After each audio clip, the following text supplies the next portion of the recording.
দোকানদার ভাই দাম কত? কি করলেন ভাই? দোকানদার করে ডাক দিলেন, আমার কিছু নাম নাই। আপনারা কিছু লোকজন আছে, তাই মোটা হইলে বলেন মোটা, কালো হইলে বলেন কালা, মানুষ কিনছে ভাই। আপনাকে ভাই এসব আর কারো বললেন না ভাই, নাম ধরে ডাকবেন, নাম আছে সুন্দর ভাবে নাম ধরে।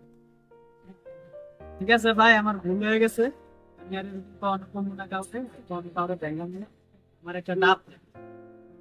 আচ্ছা ঠিক আছে ভাই। এই কাল্লু দাওড়া নিয়ে এত। ভাই ওরা কাল্লু কইলেন কে ভাই? ভাই ওই যে কালা। হ্যাঁ, আপনার মিয়া দোকানদার কইলাম যে আপনি কেটে গেলেন গা। আর আপনি আমি পোলার এখন মিয়া কালু, হ্যাঁ? আপনি মিয়া আসলে লোকই ভালো না, আপনি ডাবই খান না। বুঝ? দূর হালা, যা একটা কাস্টমার পাইছি বৃষ্টি তাও হারাবে।